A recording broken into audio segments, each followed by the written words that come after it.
इस वक्त लगातार आप देख रहे हैं जहां परिवार वालों का रो रो कर बुरा हाल है, जहां भारत सरकार की ओर से कड़े कदम उठाए गए हैं। सीसीएस की बैठक में 5 सख्त कदम उठा लिए गए हैं, चाहे वो सिंधु नदी जल समझौते को फिलहाल के लिए रोक देना हो, चाहे फिर भारतीय दूतावास इस्लामाबाद में जो दूतावास है वहां से अपने डिप्लोमेट्स को कम करने का फैसला हो, चाहे फिर पाकिस्तानी नागरिकों का वीजा रद्द करना हो, 48 घंटे के अंदर उन्हें भारतीय सरहद छोड़ देने का फैसला ले लेना हो। ये तमाम तरीके के फैसले लिए जा रहे हैं, लेकिन हर हिंदुस्तानी इस वक्त मांग कर रहा है कि आतंकवाद और आतंकवादियों की कमर तोड़ दी जाए, उनकी रीढ़ तोड़ दी जाए, क्योंकि ये जो हमला हुआ है ना सिर्फ हिंदुस्तानी नागरिकों पर हमला हुआ है, ये यहाँ की डेमोक्रेसी पर भी हमला हुआ है और साथ ही साथ ये हमला कश्मीर में रहने वाले लोगों के रोजगार पर भी हुआ है। इसलिए एक ही आवाज इस वक्त हर जगह से उठ रही है कि इन आतंकियों को मुंहतोड़ जवाब दिया जाए। यहाँ जब लाल चौक पर मैं चारों तरफ घूमती हूँ और आज यहाँ की दुकानों को खुला हुआ देखती हूँ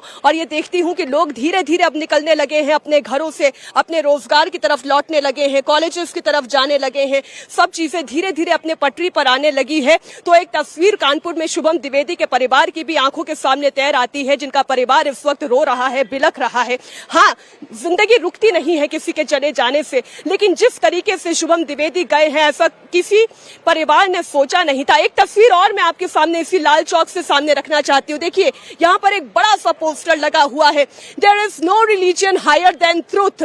जी हाँ, सच से बड़ा कोई धर्म नहीं होता। जहाँ पर भगवान कृष्ण है वहीं पर इस्लाम भी है, जहाँ पर हिंदू है वहीं पर मुसलमान भी है, लेकिन इन आतंकियों के साथ कोई नहीं है जिन आतंकियों ने धर्म देखकर हमला किया था, जिन्होंने कत्ल धर्म देखकर किया था। यही आतंक का स्याह चेहरा होता है। उनका मजहब जो है, मजहब सिर्फ आतंकवाद होता है, उनका और कोई मजहब नहीं होता। वही तस्वीर मैं आपके सामने रखना चाह रही हूँ। यहाँ कश्मीर में जहाँ हर कोई इस वक्त इन आतंकवादियों के खिलाफ सख्त और कड़ा फैसला लेने की मांग कर रहा है, एक आवाज इस वक्त पूरे हिंदुस्तान से उठ रही है।